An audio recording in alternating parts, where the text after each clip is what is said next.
frantic scene this afternoon. Now we're getting insight in a call from a medic describing that frantic scene. Take a listen. We got one victim, one in the chest and leg. We're going to load him and take him right away. We have one other victim that is down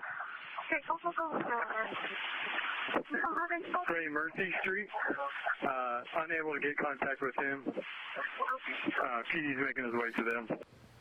Terrifying moments for students. You can see little kids right here lined up outside the school, hands on their head as they're led away. South Metro Fire giving us an idea of how many emergency responders helped with the investigation. 79 units, approximately 148 fire and medical personnel, and 3 medical helicopters from across the metro. South Metro says this is a heartbreaking scenario that our law enforcement, fire rescue, and EMS agencies have thoroughly trained for, and we know that's true. And they're also saying thank you to all the agencies who responded to the scene, and there were dozens of them. And new pictures from South Metro showing what's going on behind the scenes in the 911 call center. Very busy place. Dispatchers working with the Douglas County Sheriff's Office to answer calls and coordinate all the crews on scene there, all while handling other emergencies across the metro. Hats off to them. This just in, a fire at St. Teresa's Catholic Church in Frederick, now under control. There were people in the church when this fire started. Fortunately, nobody was injured. We will bring you updates just as soon as we get them. As you can see, flames coming from the roof there earlier tonight at 5th and Walnut in Frederick. Well, we're still following that breaking news from Highlands Ranch very closely. It's not just that community hurting tonight. Up next, hear from former Columbine principal Frank DeAngelis and the words of advice he has for survivors and their families. Pinpoint Weather is about being prepared. Conditions can change quickly, and Pinpoint Weather is there, so you're prepared for whatever Colorado throws at you. Pinpoint Weather on Fox 31. It's time to freshen up your home for spring clearance at American Furniture Warehouse. You know what that means. We need to make room for new styles and pieces arriving every day, and we're passing the best clearance deals on to you. Summer's here, and with a great deal on a new Toyota, you can do all the things that make the season so much fun.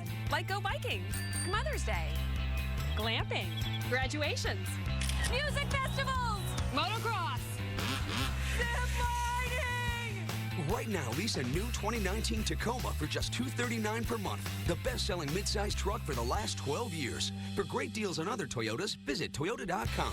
Your summer starts here. Toyota, let's go places. We're starting a cheerleading club. Is that the setup or the punchline? This Friday. I asked my husband. What'd you say? Over my dead body. That was fast. See you at practice. Hobbs, rated PG-13. Introducing Hacienda Colorado's new tableside guacamole. Made from scratch with perfectly ripe Hass avocados. Crafted right at your table. This just might be the best guacamole you've ever had. Try some today at Hacienda Colorado. Ranch this afternoon as we begin with a live look at the scene. Investigators still combing through that area tonight down there, piecing together exactly what happened at STEM School Highlands Ranch. This is the area we're talking about. We showed it to you right there. The STEM School out there in Highlands Ranch, part of the Douglas County School District. It's near C470 and Broadway. We do have a team of reporters tracking down every angle. Let's get right out to Aristea Brady leading our coverage from the scene tonight. Aristea.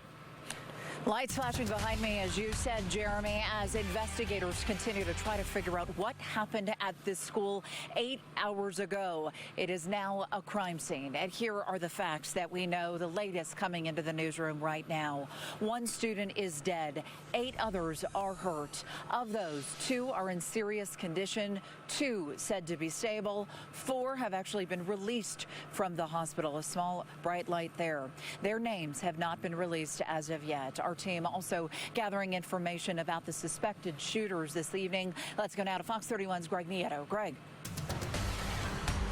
Yeah, Aristea, when we first arrived on the scene, one sight that really stood out is that image of parents walking with their children away from the school, holding the child with one hand, their cell phone in the other. For the past 8 hours, we've seen this. Douglas County Sheriff deputies manning and securing the scene, especially here on the northwest corner of the campus. At its height, you had first responders from all over the southern metro area because you have a Douglas County Sheriff substation location about a mile away. Deputies, get this, were able to get to the STEM school here in Highlands Ranch in just about 2 minutes. Deputies able to engage and arrest the 2 suspects. 8 people hurt, 1 person passing away.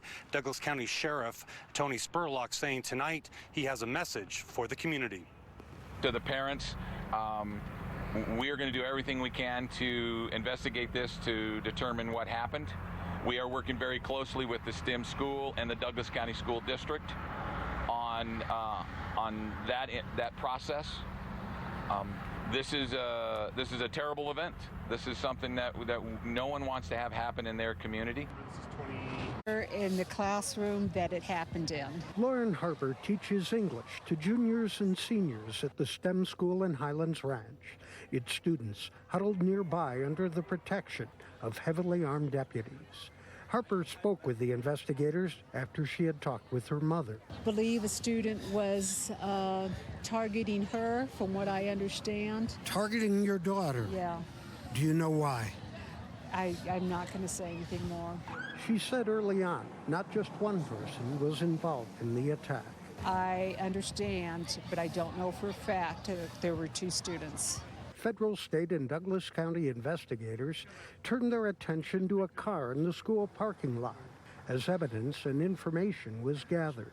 SWAT teams began to pull back. Can I speak to you for just a moment?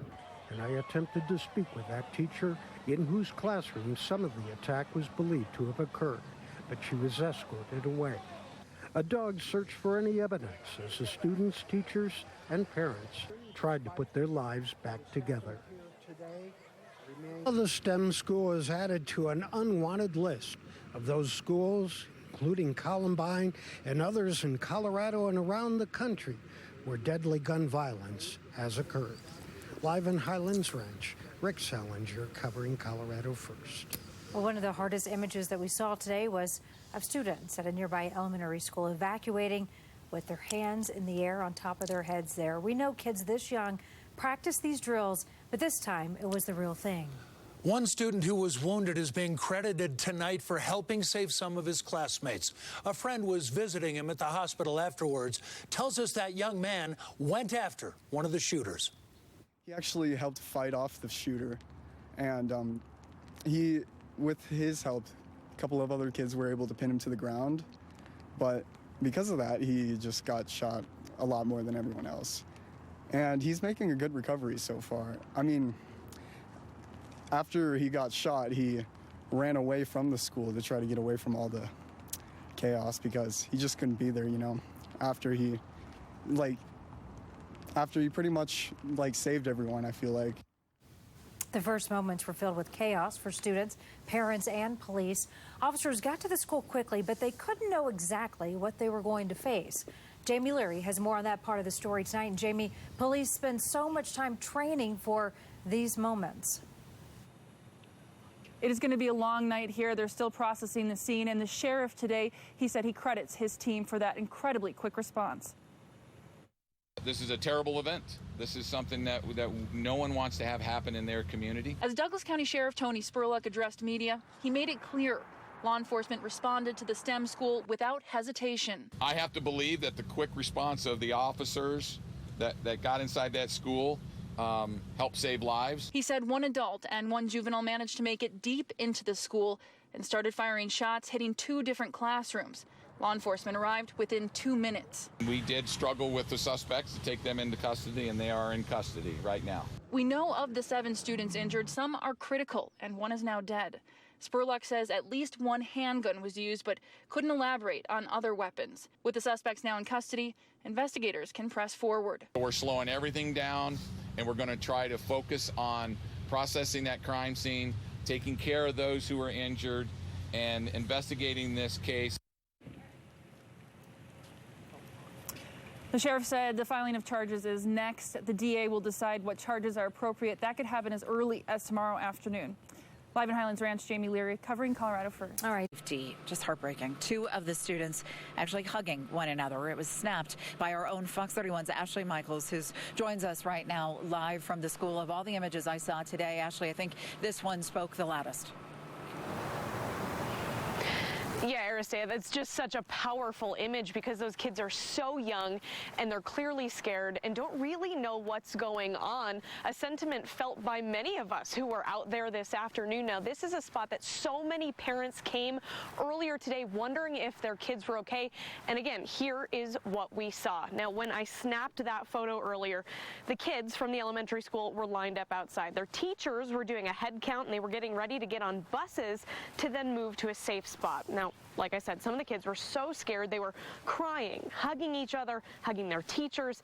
Meanwhile, a lot of parents came through here to pick up their kids. Now, I saw some even take off their shoes and try running toward the school. That's how frantic they were just to make sure that their kids were okay. Every parent I talked to said the exact same thing. They just couldn't believe this happened again, and they couldn't believe it happened here. After everything that happened with Columbine and all the suffering that's happened, I know this is happening to us. You never think that this would be the reality.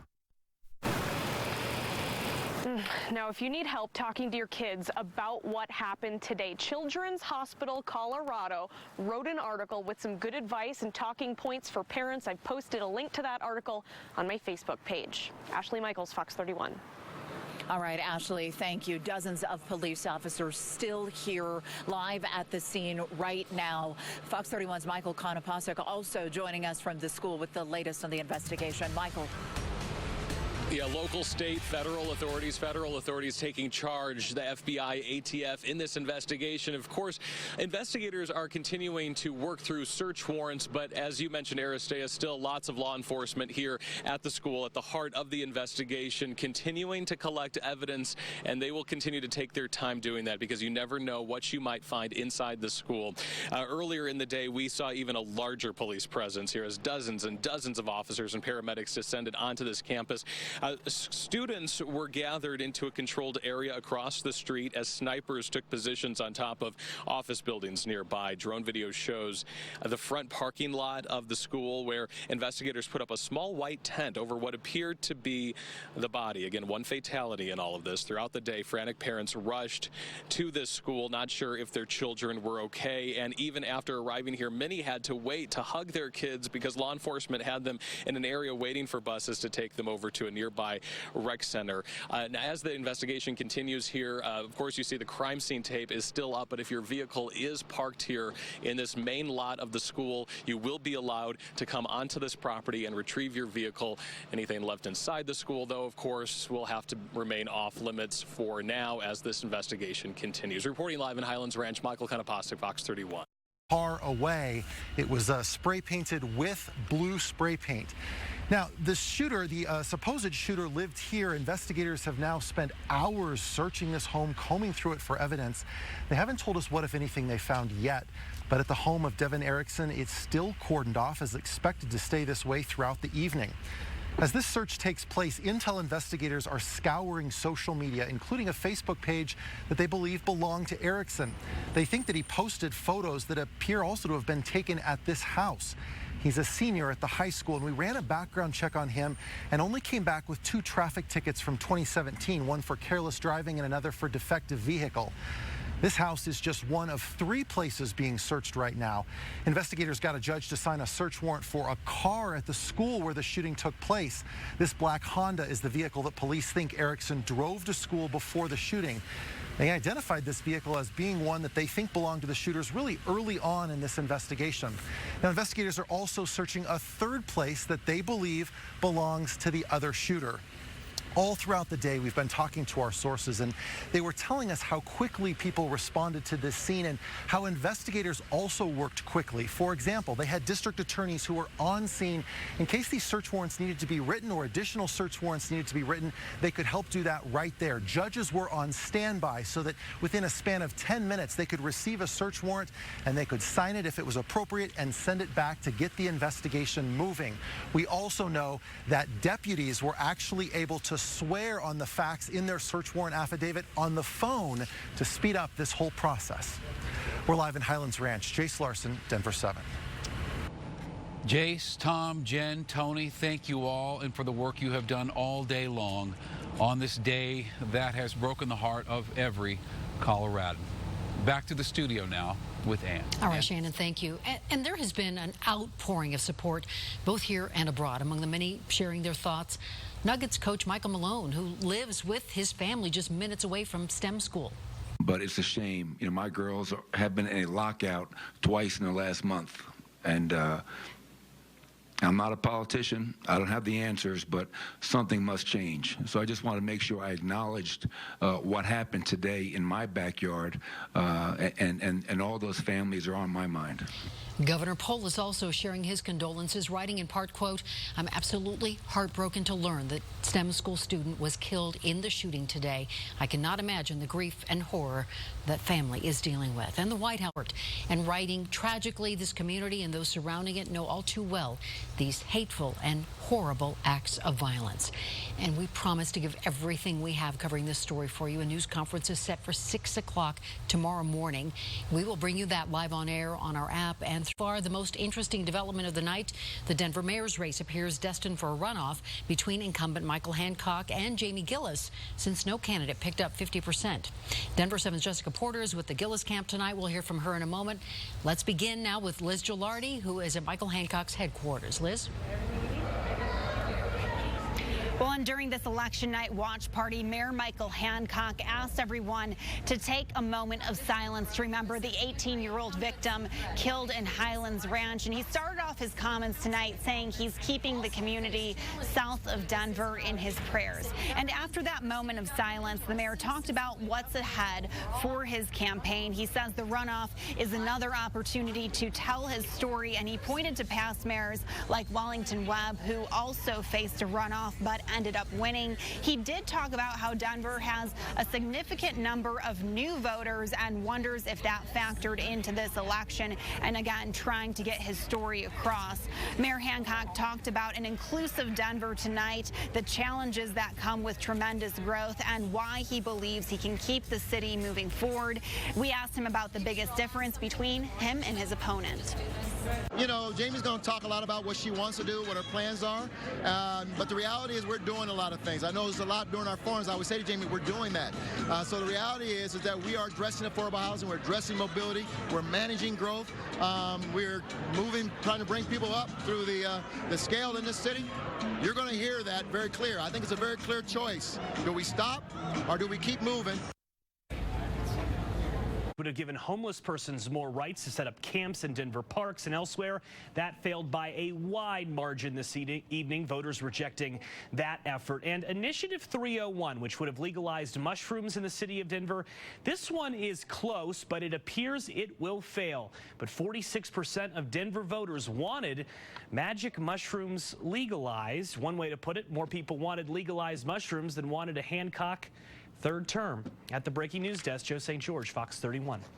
Now, pinpoint weather. Colorado's most accurate forecast. In the mountains, Central Mountains, Aspen back towards Meeker, out towards the Young Compadre Plateau, San Juan Mountains, the Sangre de Cristos, everything in blue. That's a winter storm watch. Goes into effect late tomorrow, will last through early on Friday. A little closer to Denver, over the foothills of Douglas and Jefferson County, up by 70 and into the foothills. You can see that is a winter weather advisory. Expiration on that will be 6 p.m. on Thursday. They give way to snow tomorrow night. As far as today's weather conditions, 57 was the high, 44 the low. The normals are 68 and 40.